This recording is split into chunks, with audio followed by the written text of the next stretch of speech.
Greetings and welcome back to the Gaming News Canada show. And yes, indeed, I'm your host, Steve McAllister. With the Canadian Gaming Summit getting underway this afternoon, we thought it'd be a good idea to bring back to the show someone who knows pretty much everything that's going on in the world of sports betting and gaming. While he won't be among the 3,000 odd folks kibitzing throughout the Metro Toronto Convention Centre over the next 3 days, I know he'll be with those masses in spirit. With that, we say welcome back to the man behind Avenue H Capital and a longtime friend of Gaming News Canada, the one and only Benjie Cherniak. Hey, Benjie, how's it going? Going great. Great to be here. Hi, everyone. Hope you're enjoying the conference in Toronto and having a great show. And sorry I'm not there with you guys. Why don't we start there, Benjie? It's I know we're recording this podcast on June 13th, the Thursday afternoon before the Canadian Gaming Summit, and you're in Montreal today. But I know you've been piling up the frequent flyer points and Marriott points or whatever hotel chain you're using. But you've been a busy guy the last couple of months, and let's just start by bringing us up to speed on what you've been up to.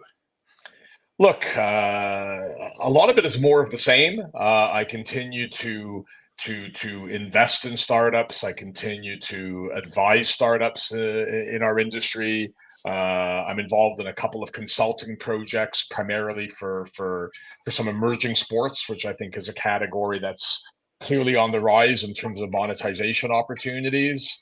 And I guess the biggest new project for me this year is I've joined the board of Kambi, which is a Malta-based company with operations in London and Stockholm, and been doing a bit of back and forth, having now formally joined their board as of May of this year.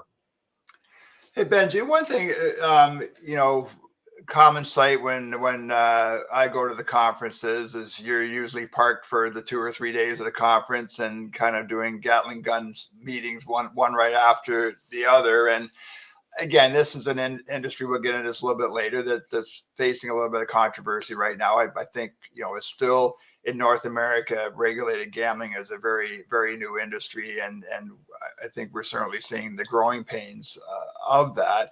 But just are you continuing to see kind of new people getting into this industry? And when you talk to some of these startups, do you find there's still new people with fresh ideas and it continues to be a dynamic industry to be a part of? Yeah, I mean, I think it goes without saying that we're still in the early innings, and I think that sometimes we get caught up in the minutia. If you take a step back and look at the big picture and fast forward from where we were 5 years ago to where we are today, and how much growth there's been within the space as a whole. And yes, there have been some casualties on the side of the highway. We've seen some tier two operators who haven't made it, and we've seen some startups on the B2B and B2C side and other areas of the ecosystem that have struggled for various reasons. But from a big picture standpoint, the industry is going to be a lot bigger in 5 to 10 years from now, I think, than people even anticipate as you look at the entire spectrum of kind of real money gaming products and things that are on the forefront. And it's hard to predict the future and where this is going to head. But, I think the industry is in great shape and there's no shortage of innovative entrepreneurs coming out. And, some are a bit ahead of their time and some need to kind of stay in the game and continue to skate with the puck long enough to allow the industry to catch up to where their visions of blockchain and other areas within iGaming, be it in the US or international, are headed. But there's no shortage of new ideas and innovation. And just by the number of pitch decks that I get, there's no shortage of entrepreneurs coming into the space. We've had quite a few guests in recent weeks that are going to be in Toronto at the summit, and something I do very proactively on my Twitter account is, there is, for the people that cover the gambling industry, mainstream media people who want to learn about the industry, these conferences are a great way to go and spend a day sitting in on the panels and introducing yourselves to people and learning about the industry. And that's just not the case with media. I mean, as someone who's attended, I'm sure you've got the lanyards. You probably have enough lanyards to fill a closet at your home base in Vegas. But what advice would you give someone who's maybe a young entrepreneur who's in a startup when you go to these conferences? Look, I think you want to be a sponge. If you're kind of a first-time entrepreneur or not even an entrepreneur, but somebody who's just in the space and wants to learn more about the space and become more educated, or wants to get into our space and work in our space in some capacity. So it's not strictly for an entrepreneur, but for many within, the early stages of their career and coming into our industry, or any stage of your career coming into our industry. I think you want to be a sponge. You want to meet as many people as you can. You want to maximize your days. Yes, you want to watch panels, and but you want to be strategic about it. You want to have a plan of attack before you come out, and determine which panels you want to go to. You want to, of course, set up as many meetings as you can in advance with people that work in areas that are of interest to you, and that are if you're a startup, and you can meet with people that can help, be it with investment or be it with introductions to other areas that tie into what you do. You want to meet with as many people one-on-one as you can, and then work the sessions that you're going to attend around those meetings. And then you really want to maximize those networking events. There's no shortage of them. There's no one that you shouldn't want to meet. If you're first time around, you should want to meet everyone. The more people that you know, the more that you show that you want to add value within our space. I think you've learned, Steve, as someone who 3 years ago was just coming into our space, that by and large, the people within our industry are pretty receptive to new people, to new ideas. I think people are pretty welcoming. People want to help, and I think if you're coming in, you want to maximize all those tools and be as much of a sponge as you can be to begin building your network and your knowledge base.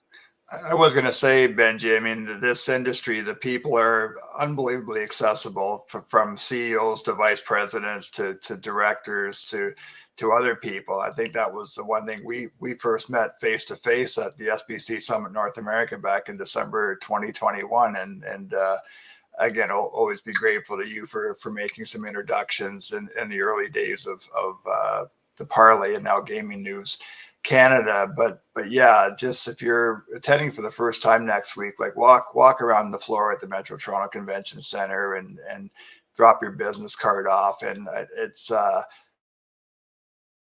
3 years of my professional career, I don't think I've ever seen more accessibility than there is at these conferences.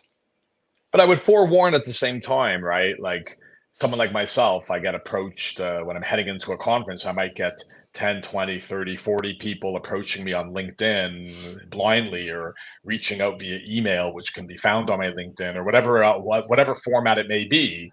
And you can't respond to everyone, right? So the ones that have the maximum chance of being responded to are the ones who have done their homework. So if you want to meet with person X, do your homework on person X, know who they are, know about them, know why you want to meet them, know what you want from them. If you can add value, know where you can add value, and in a very succinct way, put that into your approach. Ideally being introduced via somebody, or if it's cold outreach, ensure that cold outreach is as meaningful as can be to maximize the likelihood that you'll get your desired results in terms of being able to meet with that person. Yep, that's great advice. We had Lloyd Danzig from Sharp Alpha Advisors on the podcast about 4 weeks ago, and we asked Lloyd at that time about what was going on in terms of mergers and acquisitions activity so far in 2024, and it's been a pretty busy year. And again, I always mentioned our friends at Quarter4, the Waterloo company that was acquired by FairPlay Sports Group back in January. We've seen DraftKings be fairly active this spring with the acquisition of Sports IQ Analytics. A lot of coverage a couple of weeks ago that the DraftKings was pursuing Simplebet. I don't believe there's been any update with that story. But Lloyd kind of indicated at the time that things were turning around a bit, and that there was M&A activity was a lot more. A lot busier, I guess, than it has been in the last couple of years. Would you tend to agree with that?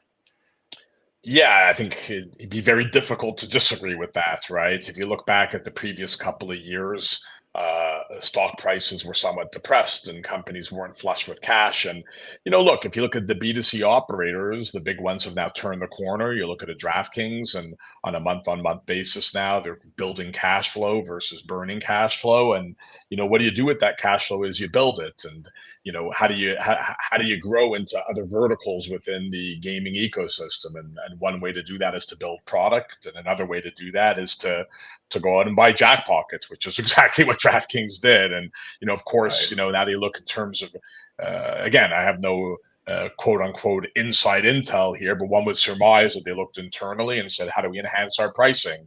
Boom, let's go out and acquire Sports IQ. And even though there wasn't a huge media push blitz around that deal, it's still very relevant. And you bring in some talented people in house along with some technology, and you focus on going all in on creating some products that you think can help you move the needle. So, that's obviously they've been active, and you have other companies that, there's no shortage of companies out there that raise capital at the height of the market that are in a tough spot right now. And, for some of those companies to look at exit opportunities that may not be massive home runs for them or their investors, but that give them a new life under another umbrella in order to create the cash flow required to achieve objectives.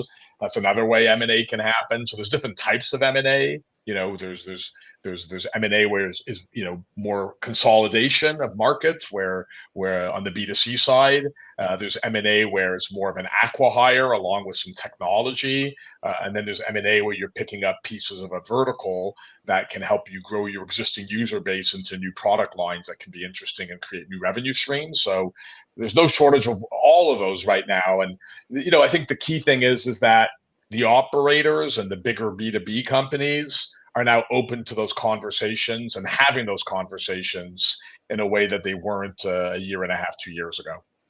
In your role as an advisor or an investor in young companies, I mean, do you advise them to take maybe a more aggressive approach right now in terms of M&A than you might have counseled them a year ago?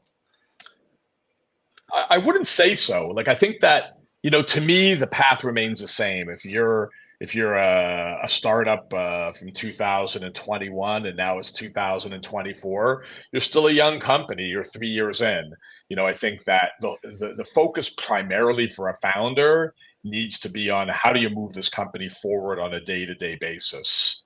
And I think that the M&A stuff will take care of itself if you're opportunistic. If you do the better job that you as a founder do of building your company and of doing the things on a day by day, week by week, month by month, minute by minute basis to put your company in the best possible position to grow revenues, to grow EBITDA, to add customers, to build partnerships. The more of that you do and the more effective you are at doing it in a way that maximizes shareholder value is what's ultimately going to lead to the M&A opportunities. So, as I counsel companies that I'm involved with, or if I'm counseling companies that I'm not involved with, I would highly recommend that be the focus. And of course, when the doors open on the M&A side, you should assess those opportunities and give them their due attention accordingly. Hey, you sold your company, Don Best Sports, that'll be, I guess, 6 years ago, come October, November, and to Scientific Games. And was that particular situation, was that a slow dance, Benjie? Or were you looking to get out at the time, or was it just a case where, as you mentioned earlier, a company identified that there's an opportunity to fill a niche and they couldn't do it in-house, and so they reached out to a third party?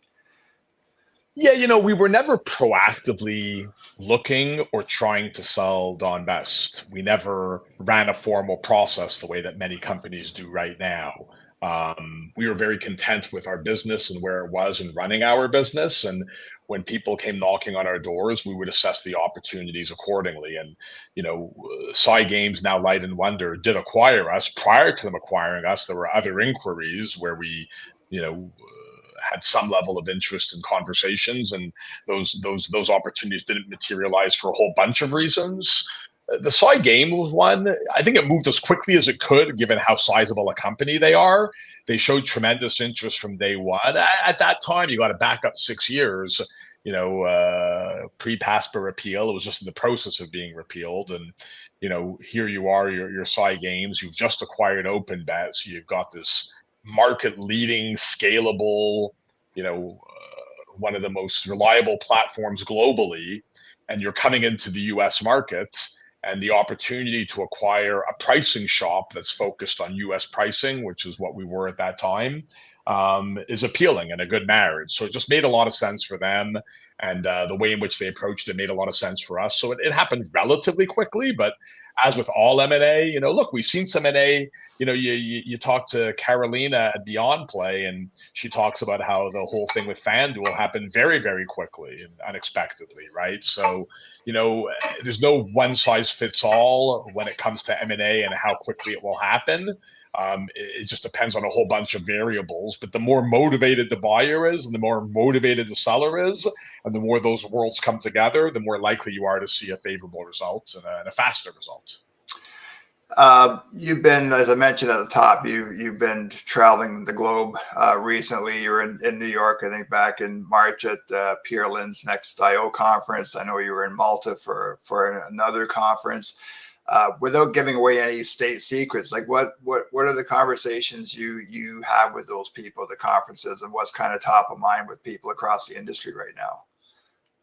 I mean, look, there's a bunch of different types of conversations that I have at the various conferences. When it comes to kind of like, I'll generally, if I'm attending a conference, try and put a few hours aside on a given day to meet with startups, whether it's startups that I've never heard of or startups where I've had one conversation.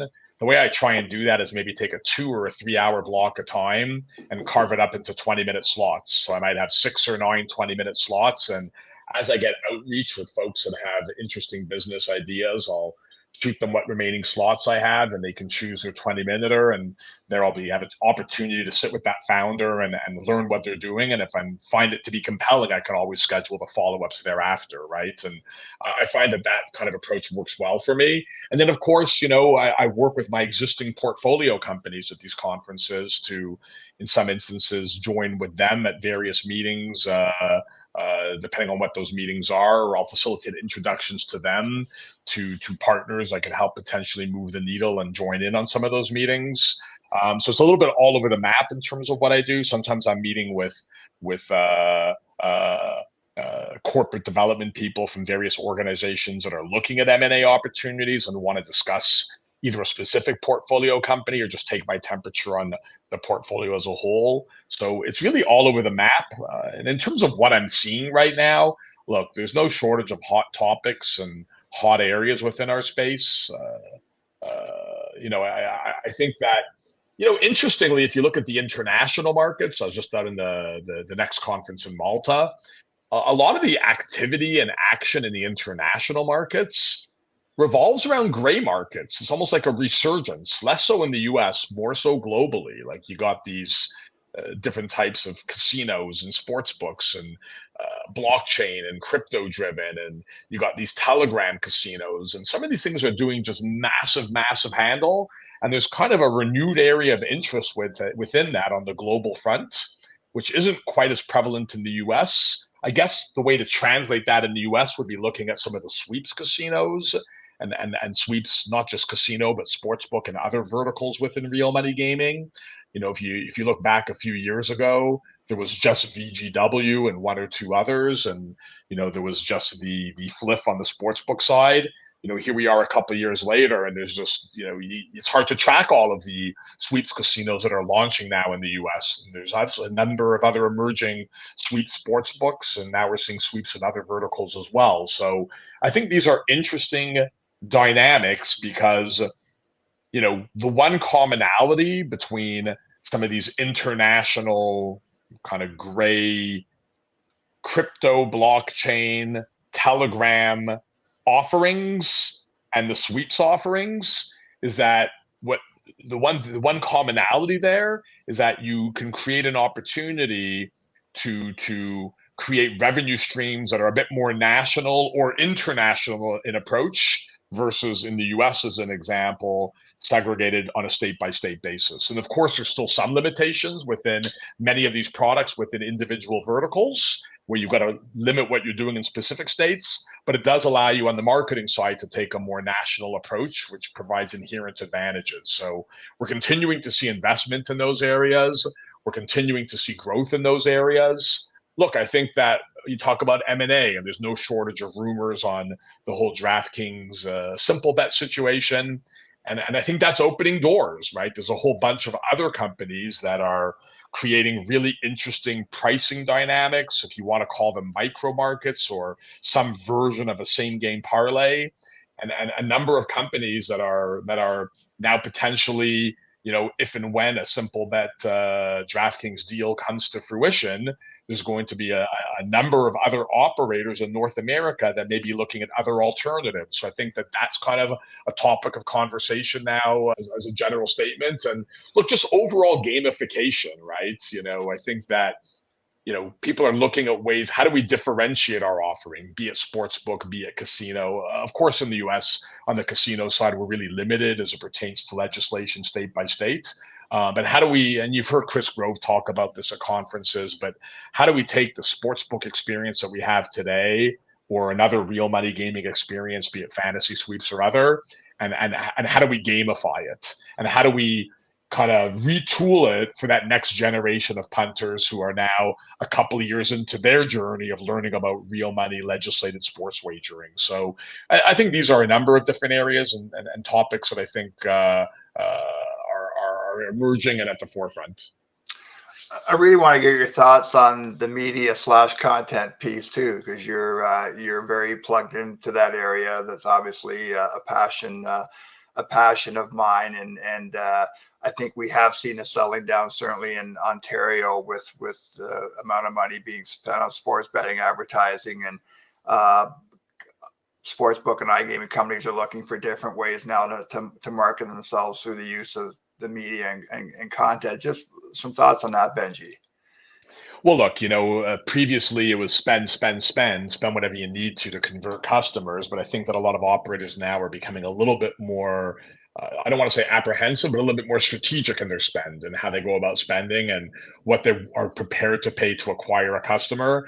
A lot of the focus now is more on retention and how do we augment our product deliverable to retain the customers we spent so much money to bring in, and how do we use a media component and a content deliverable to create enhanced brand loyalty. How do we as FanDuel, continue to double down on our identity as FanDuel so that people who come to us are coming to us, of course, because we have an incredible deliverable, but also because our brand resonates with who they are and how they view the world of sports engagement. And I think that works its way down the hill to other operators and how they kind of present their brands and how they figure out what their brand identity can be. And you look at companies like a Better, and they're clearly creating a brand identity, right? And what will that mean as it pertains to ultimate revenue channels for them, both as a media company and as a real money gaming, both fantasy and sports betting and potentially other forms, casino, et cetera, deliverable. I think every company is thinking about that now and thinking about how to solve that problem. And, look, there's some interesting emerging media properties out there that are driving considerable traffic and that can play a role in this. You look at companies that are now a couple of years in, whether it's dimers who are beginning to make some noise.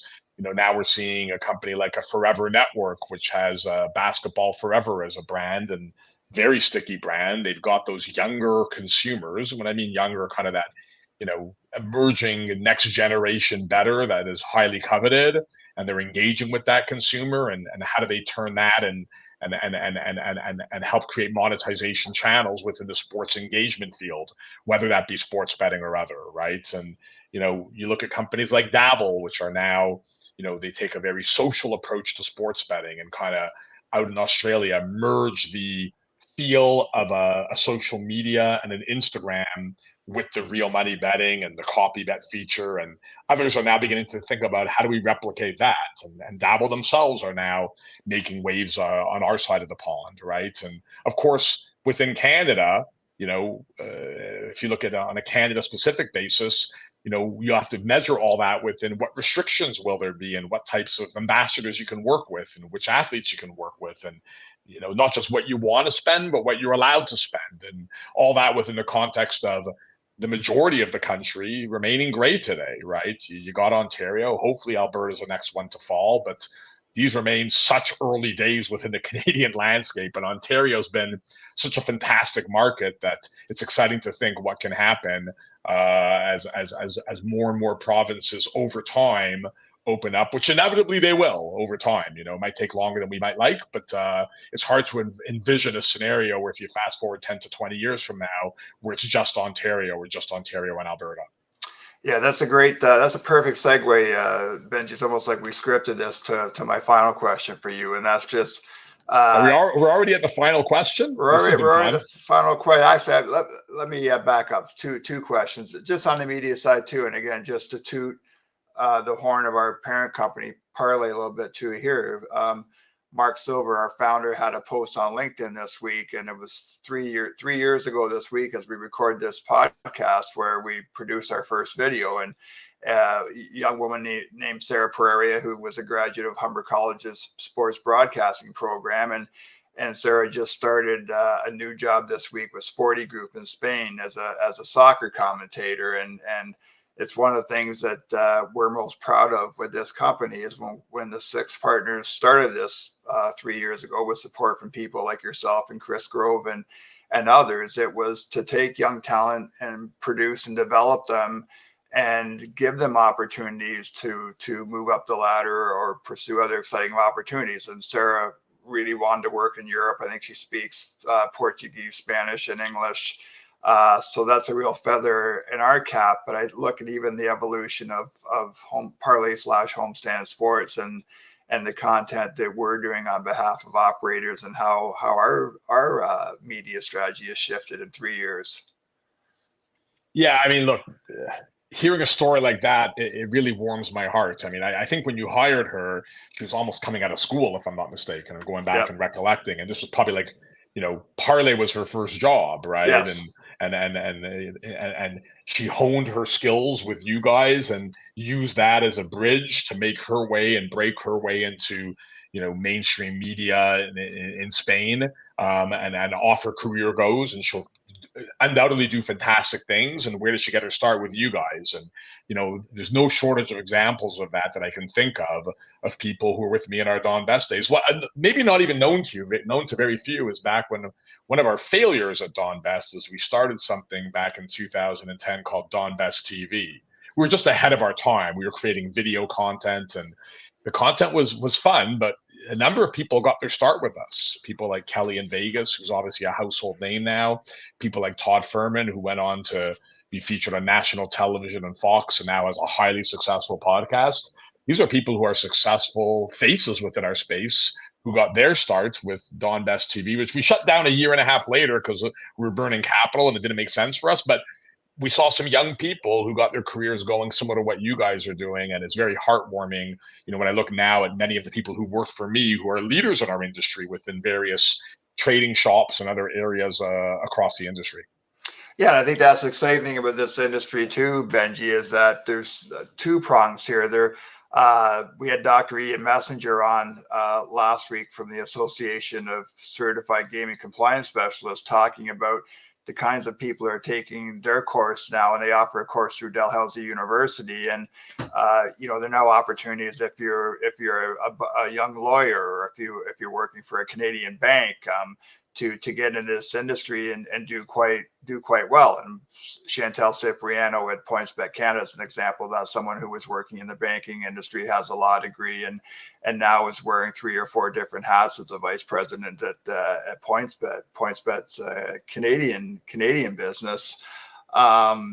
And then the second prong is, you're right, just having those opportunities to get in the front door at a coordinator and manager level and move up the food chain and eventually become a vice president or a CEO or ultimately run your own company or doing what someone like yourself is doing now, that, been able to build a business, get rid of it, and now work alongside so many companies, which I'm sure for you is incredibly exciting and rewarding. And and also, not to beat around the bush, but just really nice to be your own boss. Yeah, no, look, obviously I love what I do, and I've enjoyed working with so many great companies over the last 3-4 years. It's been a privilege. I am trying to be a bit more strategic on my end in regards to what types of companies I get involved in. You go back to 2020 and 21, I probably spread the table a bit too thin, and there were some lessons learned on my end along the way. But some of the relationships that I've built with folks like yourselves and other companies I'm involved with are relationships that beyond the financial benefits and beyond the business piece, it's great to build those friendships. And look, it's not specific to our iGaming industry. I think in every industry, you have people that come in and move up the ranks and go on and do great things. But it certainly rings true in the space that we have the pleasure and the benefit of being a part of. Yeah, final question, Benjie, and that's again going back to Canada and the Canadian Gaming Summit this week. There's a very substantial Alberta slant to the conference. Dale Nally, the Minister of Service Alberta and Red Tape Reduction, is speaking, I believe, on Thursday morning. I think that there's a panel including Troy Ross from TRN Public Affairs that's going to look at Alberta taking some form, I think, of the Ontario model and bringing it to the Western Canadian province at some point. It's interesting. Stephen Salz from Rivalry was on the podcast a week or so ago and talked about that he's actually a bit more intrigued and interested in Quebec right now than Alberta. So that's of course one operator. But as you mentioned, I think there's an awful lot of interest in Quebec and having a regulated framework there at some point. How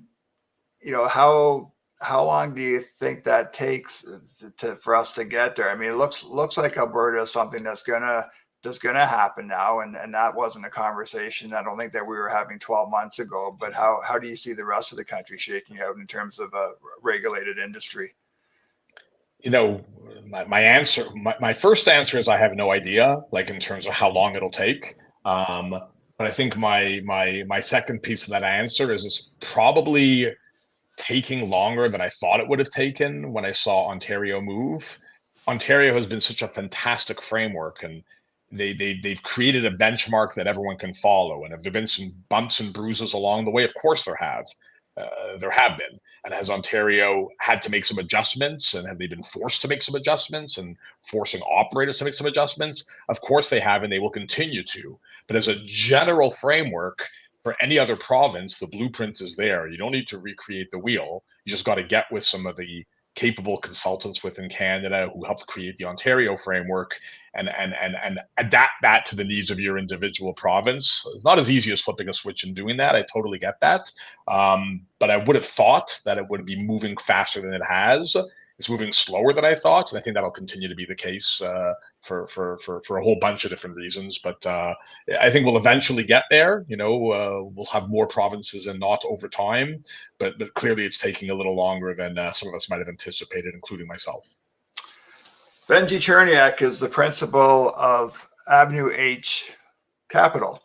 And Benjie, it's always great to have you on the podcast. Always leave our conversations a little bit wiser, certainly entertained, and yes, certainly going to miss not seeing your smiling face on the Metro Toronto Convention Center floor at the summit this week. But wishing you safe travels in what appears to be a busy summer for you, and I do look forward to our paths crossing down the road.